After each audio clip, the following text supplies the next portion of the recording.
So yeah, welcome to this discussion about the role that DAOs have in governing our common resources or governing our commons. And one thing we'll be looking at today is like what might be the difference between commons or common resources. Are there any? And if you want to start by popping your view on gallery, if you're just on speaker, then as I introduce our amazing panel, I'll ask them to give a little wave. So yeah, welcome everyone. So we're joined this evening by four people that have incredible amounts of experience and wealth in DAOs and DAO creation. So the first panel member is Giulio Hollan. If you give everyone a little wave, Giulio. So Giulio is an architect for distributed financial solutions. He's a game designer and facilitator, and he's interested in building new regenerative cultures and economies for organizations, communities, and ecosystems. And Haifa DAO, that he is a member of, play a huge role in creating the Seeds platform, which is a conscious currency that aims to finance the planetary regenerative renaissance. So huge welcome to Giulio. Giulio's also joined today by Joost Schouten, who is also a Haifa Earth DAO member. And Joost has been working for more than 2 decades in helping people to do the work that they care about through utilizing skills and passions and through self-organization. Now he primarily focuses on the systemic power shift needed in organizations to make them purpose-driven. And he's worked on upgrading legal, capital, and incentive structures in different capacities and on decision-making processes so that people and organizations can create the impact they desire effectively and at scale. So a huge welcome. And then we're also joined by 2 members of Common Stacks and the Token Engineering Commons. Firstly, we have Jessica Zartler. Give us a little wave, Jessica. Jessica's the Ecosystem Development and Special Project Director for the Common Stack, the Communications Advisor and Research Coordinator for Block Science, and a Steward of the Token Engineering Commons. But not only that, she is a token engineering governance researcher, a blockchain anthropologist, and an award-winning journalist. So huge welcome. And we're also joined by Livia, who's also the Common Stacks and Tech. She's part of the Common Stack team and is leading the cultural build of the Token Engineering Commons. She's interested in warm economics, behavioral science, and participatory decision-making. So hello to our panel. It's such a joy to have you here. So I'm just going to pop the 4 of you into the spotlight, and then we'll start with some questions to get you going.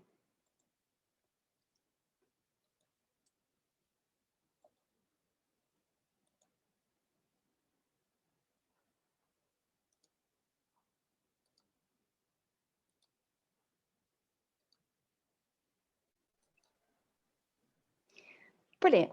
So our first question, please, is to Livia. Can you give us a brief explanation of what a commons, what is a commons, and why does Elinor Ostrom's 8 principles for governing a commons, why was it so groundbreaking?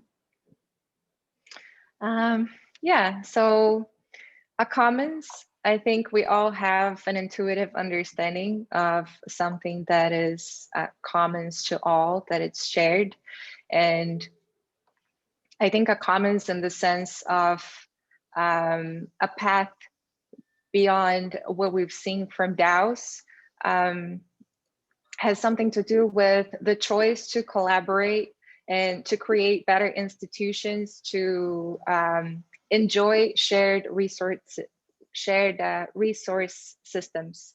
So I think is understanding that commons has a very human connotation. So I think this understanding of the human is very important to substitute, in my opinion, the more cold DAO. And when we talk about commons, we immediately have this understanding that we're sharing something.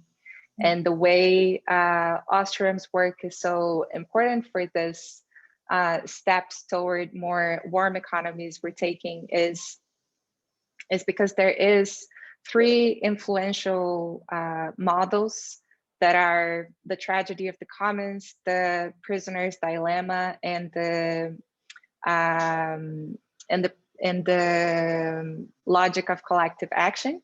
So these three models have been basing what we have in terms of state and market solutions for governing the commons, for governing natural resources.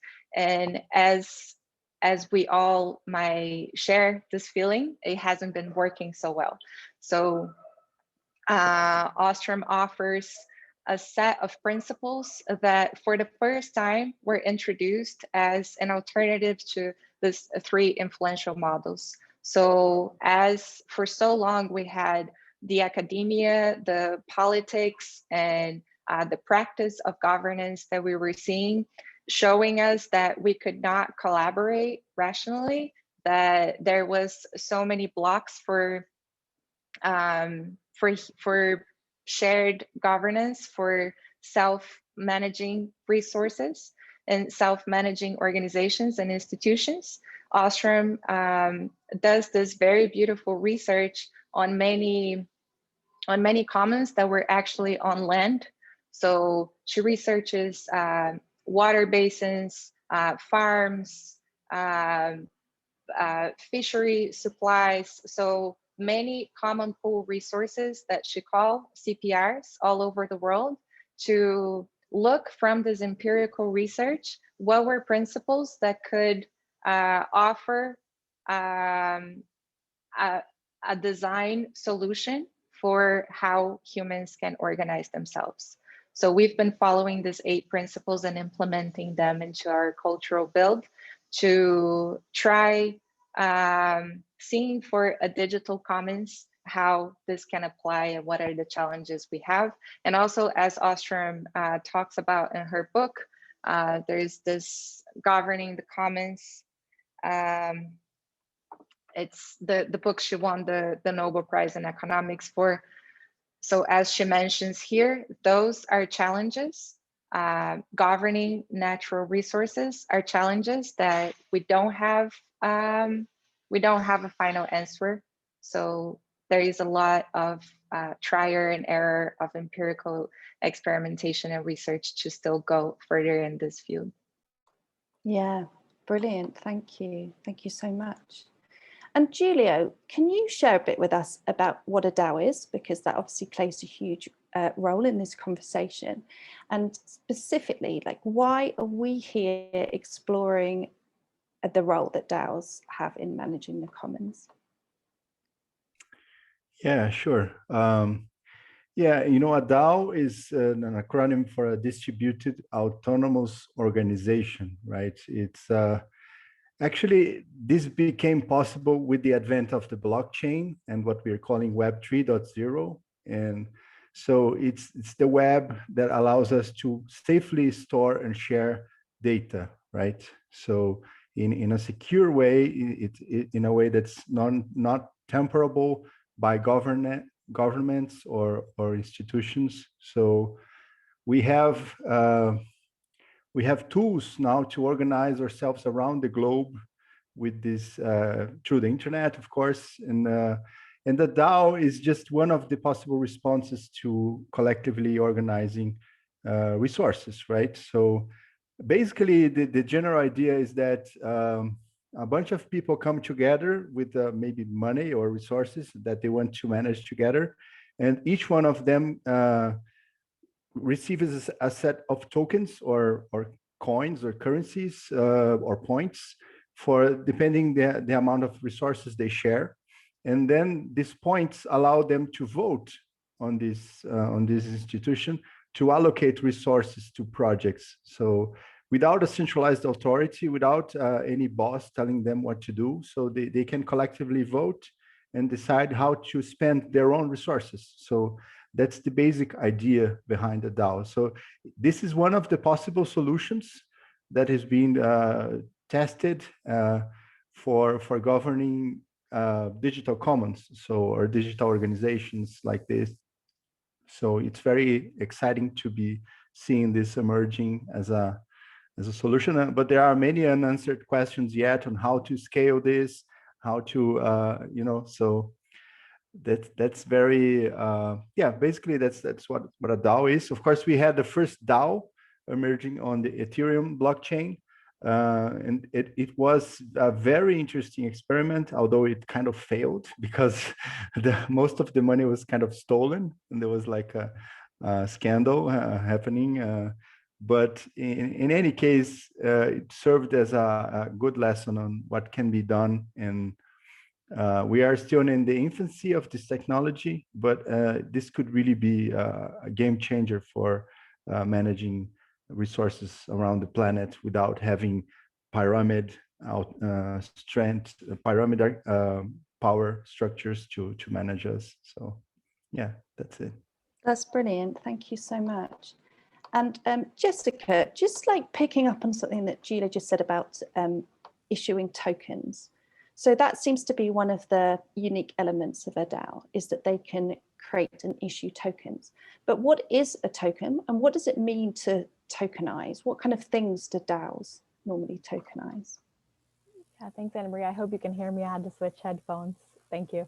So yeah, if you look it up in the dictionary, a token is kind of a tangible representation of a fact, quality, feeling, or a voucher. So it really is just something that can represent something else. It's kind of a container. So there are physical tokens, like when you go to an arcade when you're a kid and you trade money for a token, and that gives you access to play video games. So now we also have digital tokens. And there are two main types of tokens. There are fungible, which just means you can swap it out. So kind of like the US dollar or the euro, 1 is equal to 1. Or you have non-fungible. So you may have heard this lately, NFTs coming in kind of the mainstream news.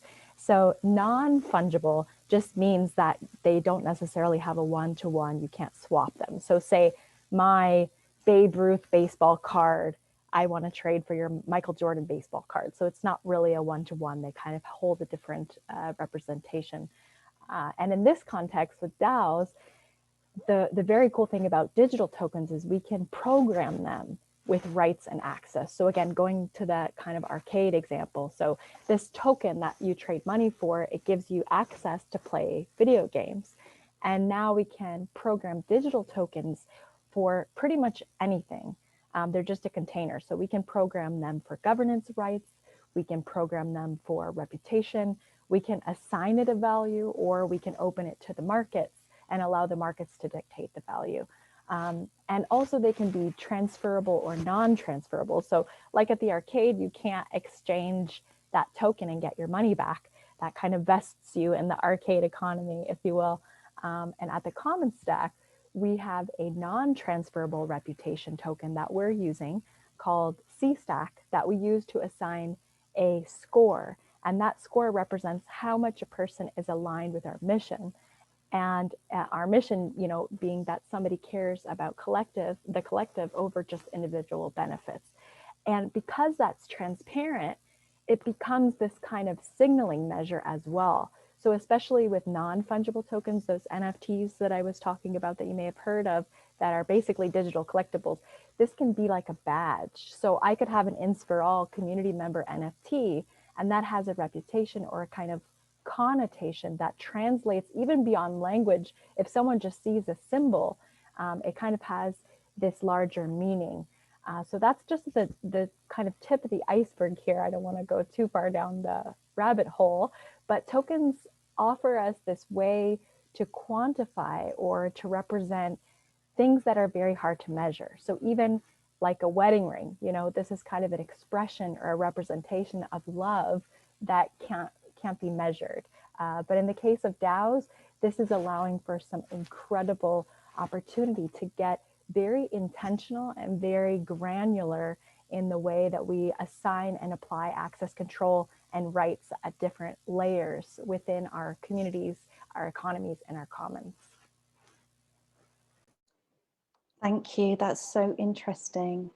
And yeah, I guess just jumping off that as well then, so Joost, because you've got obviously this wealth of experience in helping groups cooperate and collaborate and work better together, but you know, the idea of a DAO, even the idea of tokenizing, it sounds a bit removed from the kind of cooperation and collaboration that we're normally used to. So what would you see as the difference? Yeah, I love that exploration, and like you mentioned, my background is really from self-organization and distributed authority. How do we do that? And in that light, I also dabbled into DAOs, and it's actually how I look at DAOs as well. And I almost think that DAO is the wrong term, because I don't think when we think of DAOs, we recognize them by a couple of characteristics. And the sum of those characteristics don't make up an organization in my mind, right? They support and serve and are great tools to help an organization do a couple of things a lot better, but they don't are an organization. I think when we all think of organizations, we think of rightly so, like decision making and how do we deal with ownership. And I think those parts is really where DAO can help a lot. But we also think of people collaborating and culture and lots of operational decisions that are not necessarily served by a DAO or a distributed authority. A conflict resolution, I saw a question come through, like that. There's so much in there so much that happens in organizations that is not necessarily dealt with in DAOs or those characteristics of DAOs yet. So the organizations are bigger than what DAOs currently serve. And I think it's really important to stay focused on the goal. And I personally am very much of the conviction that technology can really help us serve these initiatives. They don't drive it, right? So to really stay rooted in the human approach and what is important for us, and then figure out what is serving us collectively, and make sure that everybody has a say in that, those that are affected by and impacted by the decisions we're making. Thank you. And it'd be really interesting to see if it comes up actually in the questions at all, this, because you mentioned conflict there, and I know Jess and Livia in Common Stack, you've put a lot of time into that, into the conflict process. There are people to support people if there are any. So it'd be great. I wonder if that will come up in conversation and see what's happening at High for Earth with that as well. But just to bring it back as well to the questions at hand. So I'm going to dive into the Slido, which is really busy. We've got some really great questions coming up. The first one is anonymous, so I'll ask it on their behalf. But if we have one of the ones that has a name on, I'll bring them right into the panel and you can talk to them directly. So the first question we've voted up is, how would small communities use DAO technologies? Who wants to dive off into that?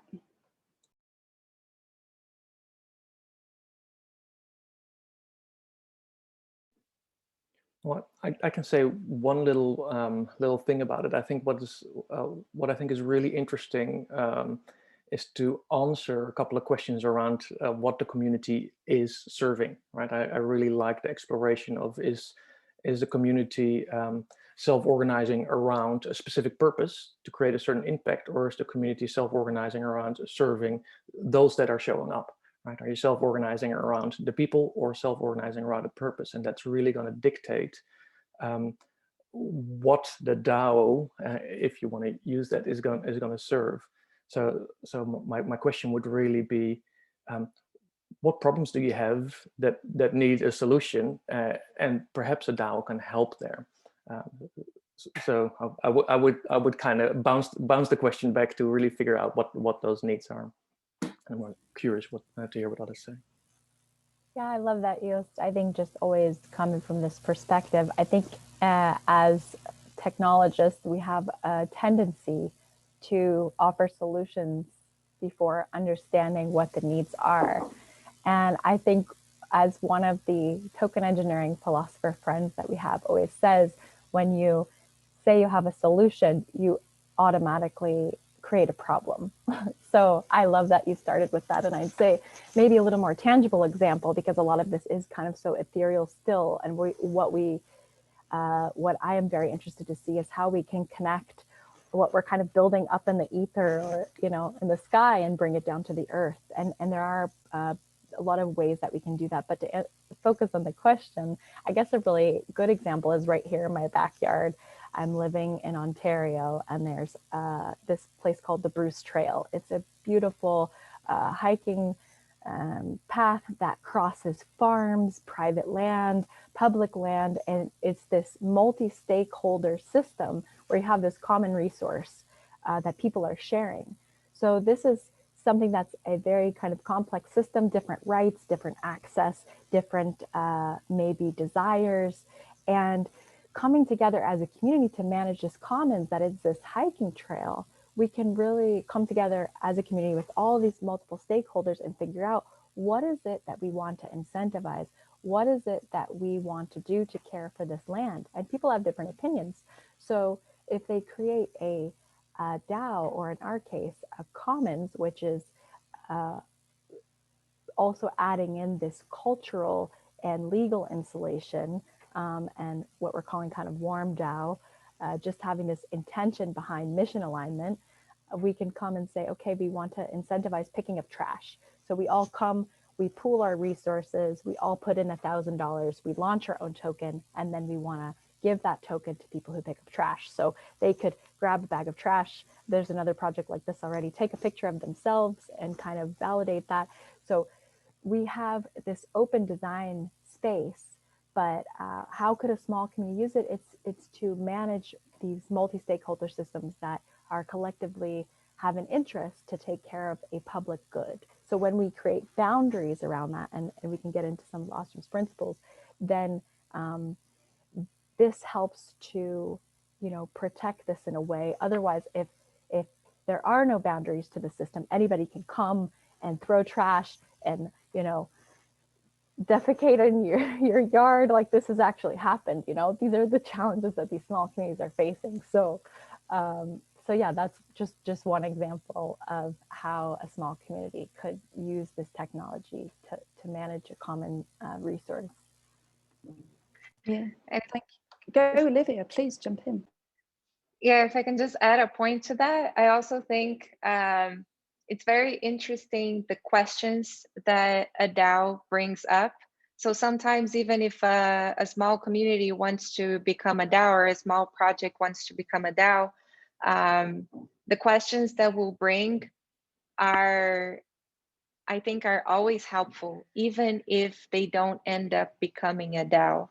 Because if we think about the DAO just as the tool, like, oh, I have a tool in the blockchain that will let me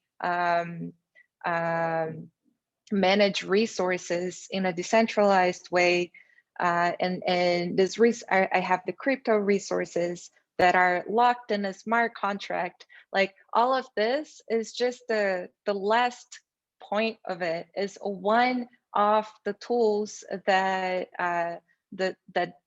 that one of the facilities that this tool can offer. But if we start thinking about, like, how would I use this tool? Like even this imaginary tool. And we've been doing that for the last 7 months, more or less, with the TEC, the Token Engineering Commons. That is this cultural build phase of preparing the foundations to use something that is decentralized. And this goes so much into our behavior and what are the things that we have to change in the relational fabric to get to a decentralized point that we're actually like gonna make a good use of the tool. And I agree a lot with what Joost said, that is just a tool to help us. So the search until we get there, I think it's very important. I just had one more thought, actually. it's not just also at this, it just sparked my brain, Livia. It's not just, you know, managing resources, but also creating resources and co-vesting. So it's about self-funding and also self-governing.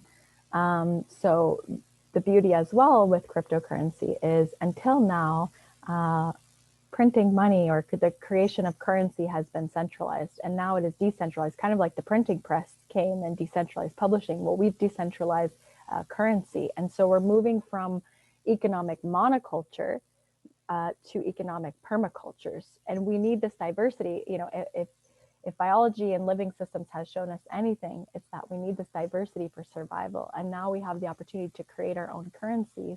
And this gets into a little bit of the paradigm shift of what is money. But it is incredibly empowering for communities to be able to create their own token of value. And that can be backed by some kind of reserved currency that can have a utility, which gives it a lot of value. But really, when it comes down to it, if you talk to most money, you know, I guess economics people in looking at this kind of paradigm shift, money is really just what we assign value to. It's about belief. It's almost like someone said, you know, almost like a religion. So if you believe it has value, it has value. So now communities can come together and decide how is it that they want to pool resources and create more wealth or create their own currency. I love how practical and grounded and kind of specific you're saying that they can be to help communities. Like it's practical. And I'm going to ask Julio or Joost to pop in just in a minute, because I know that a lot of the work on seeds is about you were looking at how specifically you can help communities. But it also, this conversation is making me think a lot about a report I read by Rethinking Humanity, which is basically pointing to this big era shift that we're in at the moment, and how that era shift is looking like we're moving towards what I think of as like networked localization. And so at the heart of that are going to be communities and commons and people self-managing and taking ownership. But the fact that they can then also use that to create resources like tokens is really interesting. But yeah, maybe Julio, do you want to, because one thing you picked up yesterday as well as seeds is talk about technology, like people might then be able to just have wrist technology to kind of link into the... Yeah. So one thing that we were talking yesterday was that the inclusion, right? How to allow people without access to, because blockchain for now is only accessible to a fraction of the population, right? It's highly complicated. You have to know about complex password systems and having devices and protecting your cryptographic signatures. And most people are, they are very, very afraid of this, especially when you talk about money and say your money is going to be locked into this thing, and they say, oh, this is because they kind of they feel safe with a bank because they trust there's this big institution that's going to, if I have a problem, I can yell at them and have my money back. At least they think so. And so the challenge we face is how to make this technology more accessible, right? And at Seeds we are really concerned about this, and we want local communities to have access to. And one of the ideas that's currently being implemented, actually we have the code kind of ready, but we still don't have the device running. But it's like a bracer that you can wear with a QR code that you can even hide if you want the code. And then you can use this bracer to link that to your account, maybe using someone else's computer or someone else's phone. And then you can use the bracer to kind of pay in festivals or even in a local market. So you can use the bracer to check your balance and then to confirm that you want to buy this or to sell this. So in this solution, only the markets needs to have maybe a cell phone to scan the QR code, but then it's much more accessible. And yeah, the other part is having a very easy to use app, you know, because most crypto apps are very complex to get into, and that's going to be a key point in increasing adoption and making this solution work for every human, right? That's not just for the elite or early adopters. So yeah, that's definitely something we are paying attention to. Maybe, and tell me off if we're going too long on this question, but I think it's very relevant.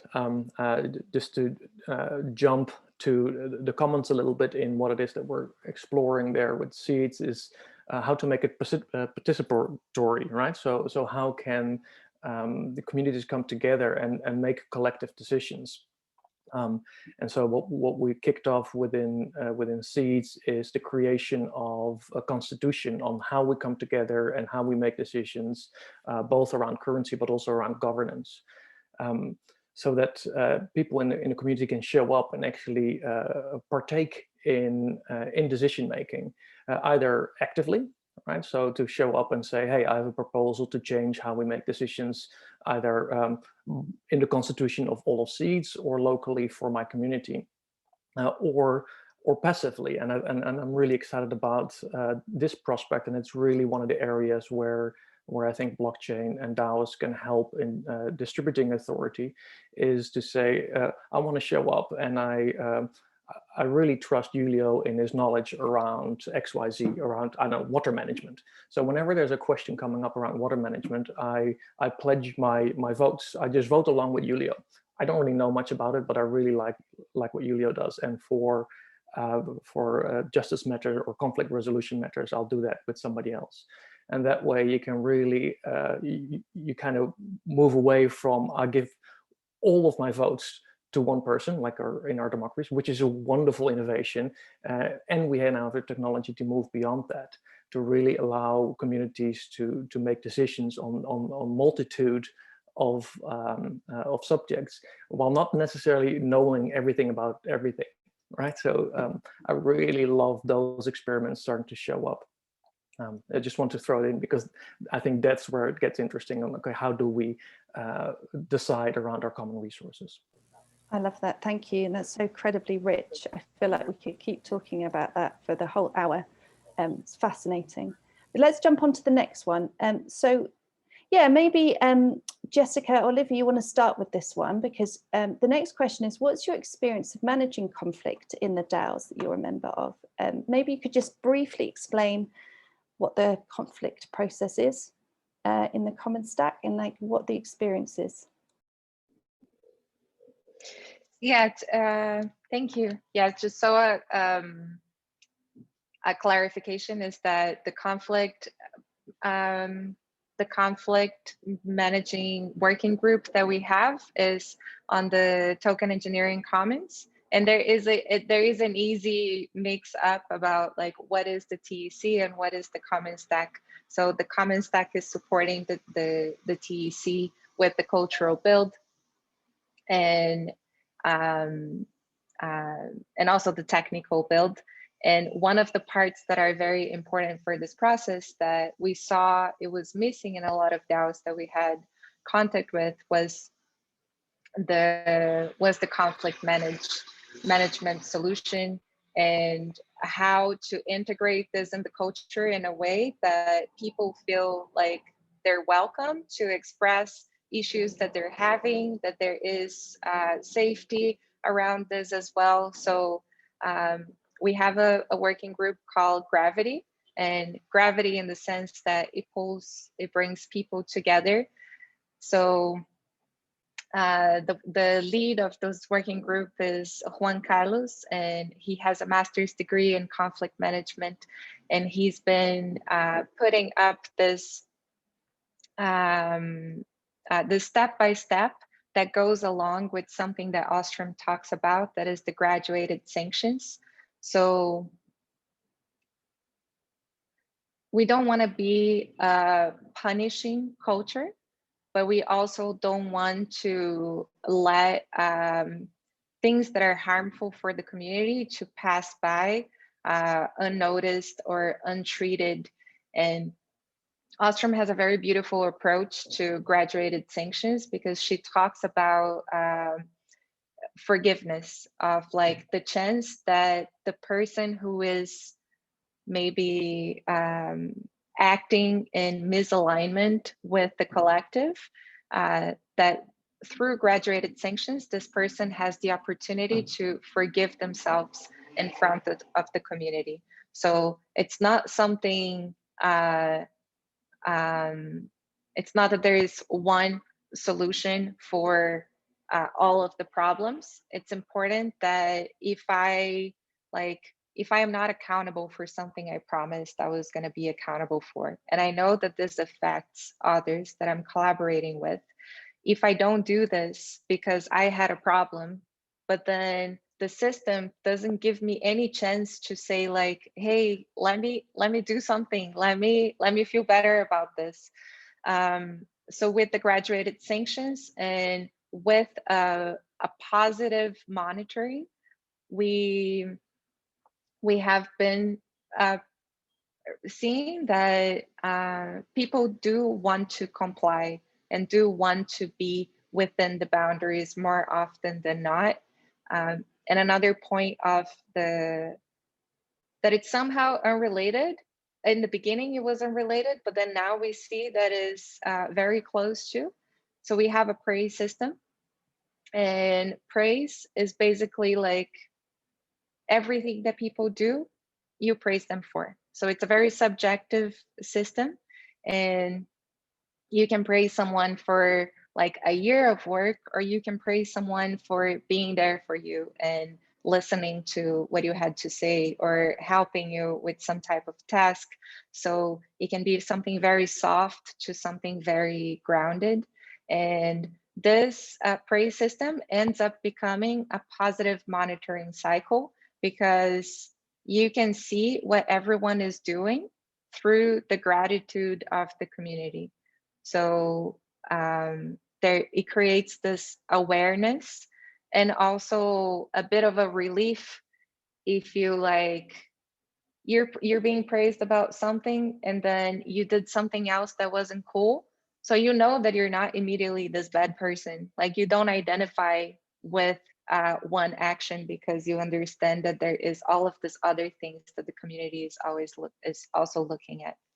So yeah, there is also a Graviton training that Juan organized, and it was a training for 8 weeks that people would attend and receive this POAPs that, like Jess explained before, it was an NFT for like a badge for your participation. And then now we have the Gravitons, that are the people that completed this training, and now they are ready to mediate conflicts when they emerge. Love that. Yeah, Julio or Joost, what's sort of, is there something similar at Seeds, or how do you approach it? Yeah, I'd like to talk about this as a little bit. Yeah, this is amazing. This graviton, I didn't know about this. Gravity makes a lot of sense, right?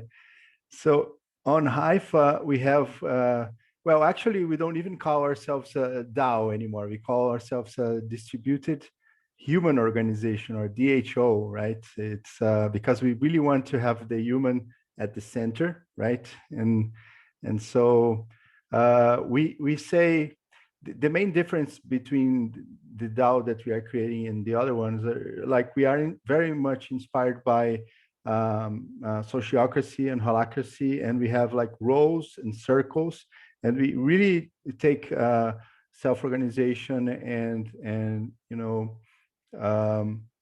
governance into the essence of the DAO, right? So this makes us kind of unique, and we do have badges too, and it's part of the DHO. And the nice thing is that we have 3 kind of pulses that we want to organize. We kind of have the distributed kind of pulse for making things happen, operational pulses. And then we have the human pulses, where we actually talk about human-to-human interaction without talking about roles or talking about actual work. So we are talking about getting humans and seeing each other and connecting. And this is central to have collaboration, right? In order to collaborate, you need to connect hearts, in a sense, right? So that's why we value this. And then we have the organizational calls for structure, for talking about organizational structure and how to improve our governance. So yeah, we kind of like to have this sort of pulses and different kind of calls. Each circle has their own set of agreements as well, and they can change the agreements. So yeah, actually conflict resolution is part of all circle meetings in a sense, right? Because we say we process tensions. And when we say the word tension, people say, oh, I don't want to have a tension, you know, because I'm just here, you know, but we see tensions as life, as the energy to change, you know, what's going on. So if you have a tension, it means you are alive. You're seeing something that can be improved, right? And we want people to bring tensions in and process this tension, and in an owned form, right? It's not a group tension. We don't have group tensions. We have only individuals with their individual perspective on reality, and they bring this perspective, and we honor that and we process that. And yeah, so I think this is a key for how to expand the DAOs, especially in a fractal way, right? Because maybe a circle can become eventually their own DAO or DHO in the future. So yeah, so that's and we do have gratitude tokens now. It's similar to this praise functionality that Lydia was mentioning.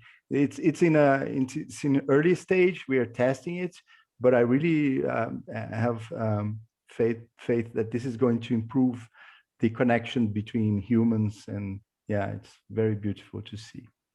I love how much you're both. Sorry, say again. And we also have conflict, right? Like it's nice to think about what we can do with it, and it's messy, and it's people, and it needs work. Just want to call it out. Thank but you. You all share both. I think both organizations share, I think, the focus on the human connection and how to keep it that, and also looking at the systems. So that's really great. Let's pop on, because we've still got a few more. We've got tons more questions, and we're not going to get through all of them. So the next question we've got is, do you have any concerns about tokenizing commons? Maybe Jessica, you could start us off on that one. Okay, sure. And actually, I think this goes along a bit with a couple of things. I just wanted to say, you know, in talking about conflict resolution, I think the context as well is moving from hierarchies to decentralized organizations. And it sounds very magical and wonderful in decentralization, but decentralization, you know, we think like power to the people. It's really responsibility to the people. It's really who's going to clean up after the party. These are the stewards of the commons. And so I think when it comes to conflict resolutions, there are many things happening. The incentive layer and the governance layer are probably the two biggest things. Money's, you know, people fight over money, people fight over governance. These are the major areas of tensions and conflict in a lot of communities, and even within our own families, within our own relationships. So ways this could go wrong, many.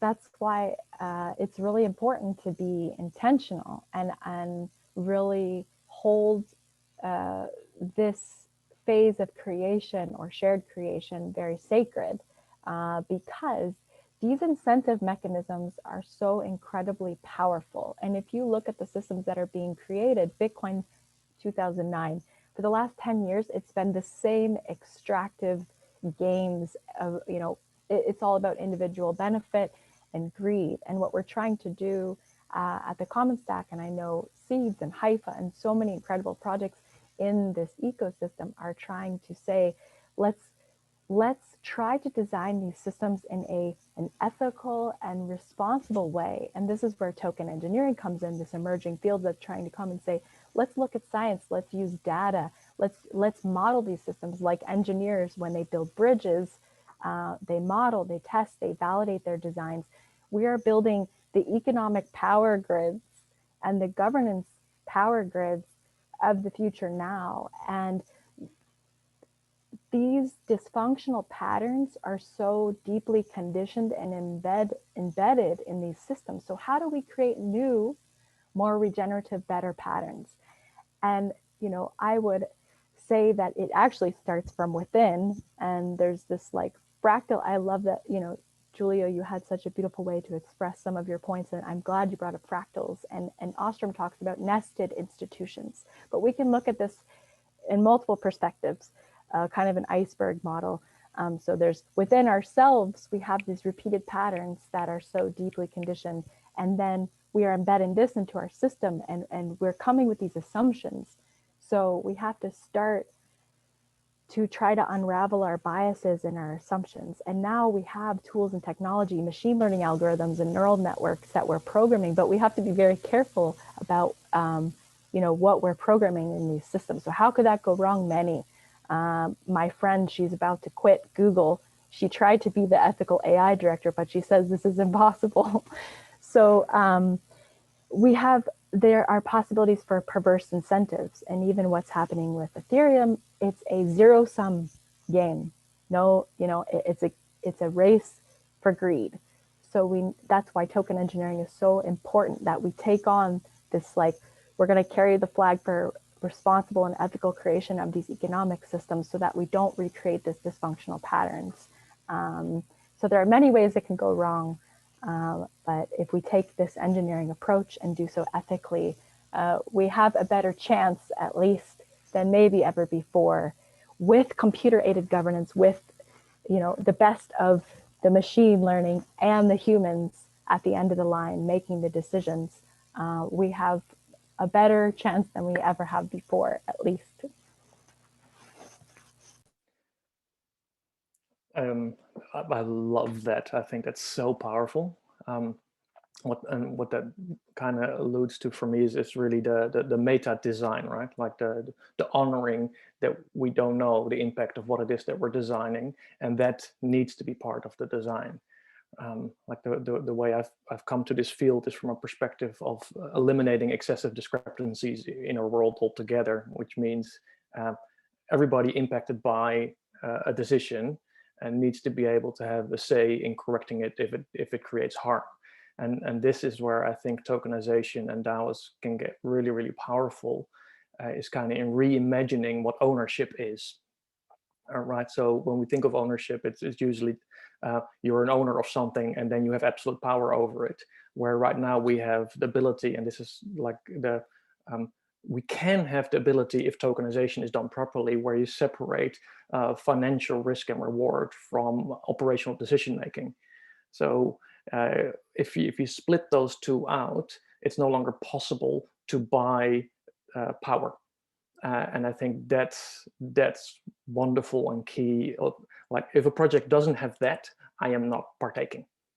So if I can come in and buy a majority say in what's happening, I don't trust that project. If I step into a project and those with all the voice of making decisions have a proven track record in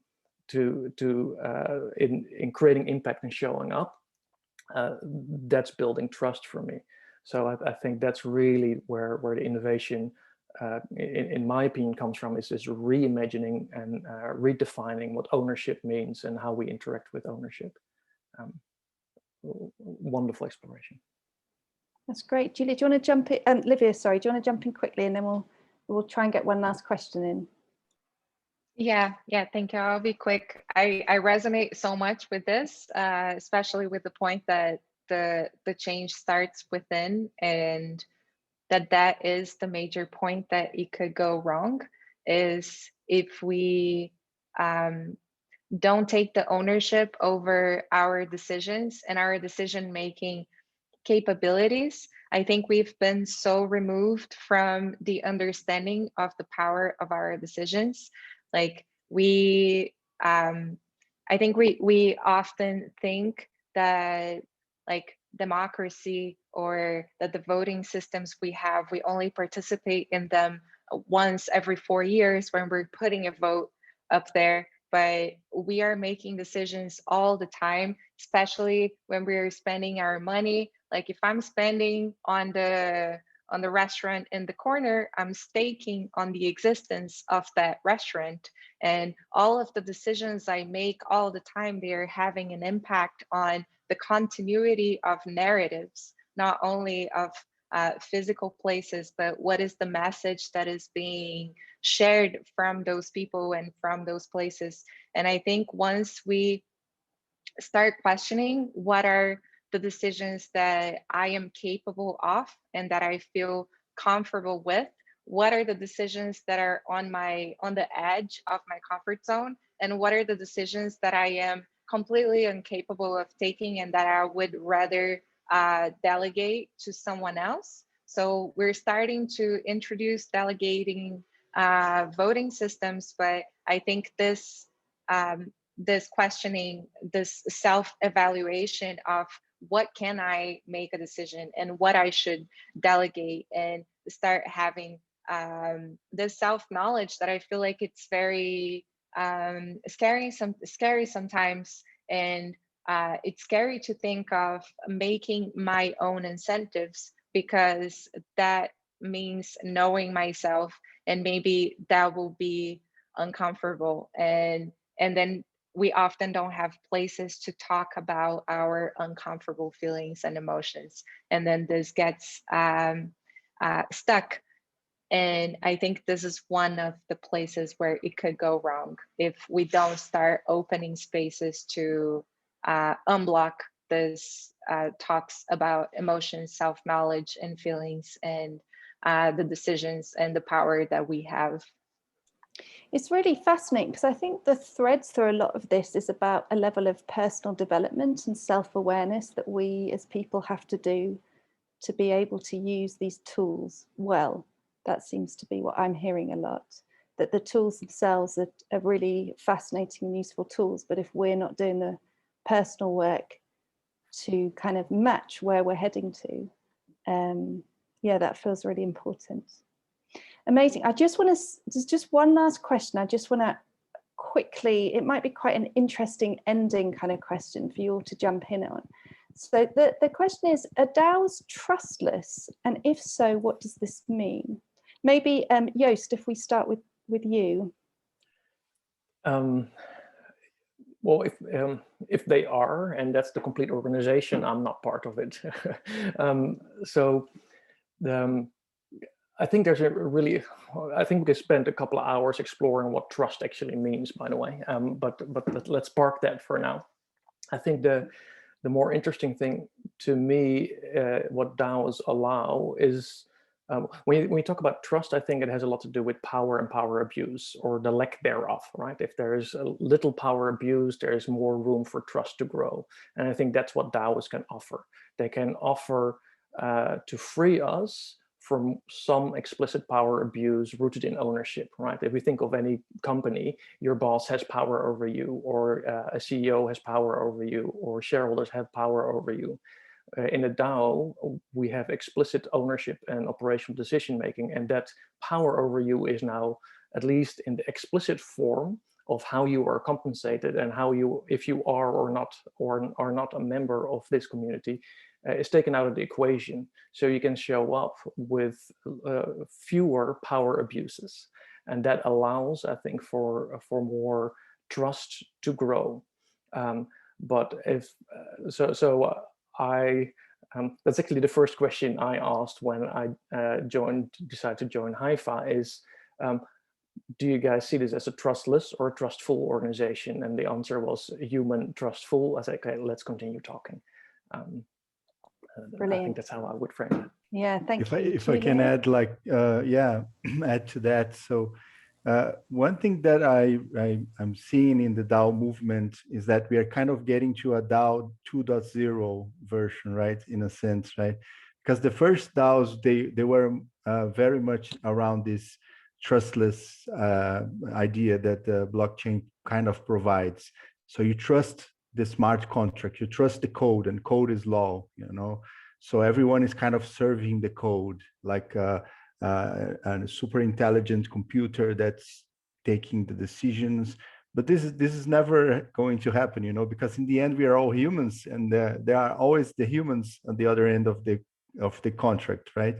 So if these contracts don't take into account the humans, they are going to be worthless in the end, right? Because they should be serving us. We are the ones that are going to benefit from that. So this 2.0 version of the DAOs, maybe that it's evolving, is one that's going to drive clarity and autonomy, right, for their users and the people using, interacting with it. So I think that's where we are heading, and I think the DAOs that are going to stay and continue are the ones that are taking into account the humans and allowing humans to function better as a planet, you know. So because that's where we're heading, to become a planet, right? And we need tools for that, and now we have those tools. We just need to kind of wake up and say, oh, we can do this. So thank you. Yeah, that's brilliant. That's how I see. Thanks, Julio. Livia, maybe, I'm really sorry, we're coming up to just a minute, so we're going to have to keep this last one short, but Livia, what would you say? I think trustless technologies allow for trustful connections.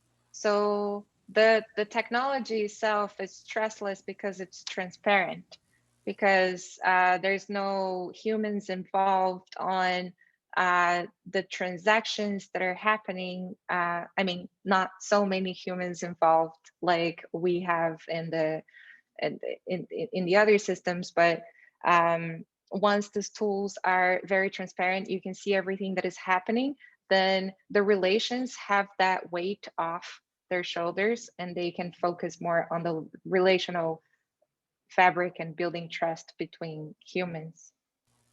Brilliant, thank you. And Jessica? Yeah, I know we're up in the hour here, but I guess there's two things involved in trustless. There's truth and kind of saying, you know, there's a mechanism in place that all parties can say, like, this is the canonical or the ultimate truth. And the second aspect is this group can be trusted to make self-serving decisions that are also aligned with the collective. And that's exactly what we're focused on in the common stack. In the sense of truth, I don't want to get into, is there an absolute truth? But I guess the most interesting thing is now we can model and design systems around consensus. So we can incentivize people to make decisions that are the best for themselves, but that also serve the collective. So, you know, you can come in and you can engage with cryptocurrency and you can make money, but we have to employ mechanisms that redirect and create feedback loops that serve the collective. So that's what we're doing with some of the tools that we're building. And when it comes to consensus and governance, with these tokenized systems, we can relocalize decision making. So to the people that are closely affected, and again, have these kind of like nested fractal layers, and governance is polycentric. So there are places where hierarchies make sense. There are places where we need flatter decision making. We need, you know, liquid democracy or vote delegation. So it's a wide open design space, and we look forward to exploring further with anyone who wants to come and explore with us. It's absolutely incredible. Thank you all so much. It's been so fascinating, and you know, you're all here giving your time for free to come along and share with us like the absolute wealth of experience. So thank you. And to our participants, thank you for being here. I'll share in the post event details, our panel's details again. So if you want to get in touch with them about anything, I'm sure they'll be more than happy to answer any questions, or I'll also put some more details about the projects and organisations they're here from. So when you're ready, participants, if you want to take yourselves off mute and just say a quick thank you to everyone, I'm sure that'd be really appreciated. Thank you. Thank you. Thank you. Thank you. Thank you a lot. Thank you very much. Thank you. Brilliant. Thank you for joining. Thank you so much. I'll be here for a couple more minutes if anyone wants to say, but I'll stop the recording now. And yeah.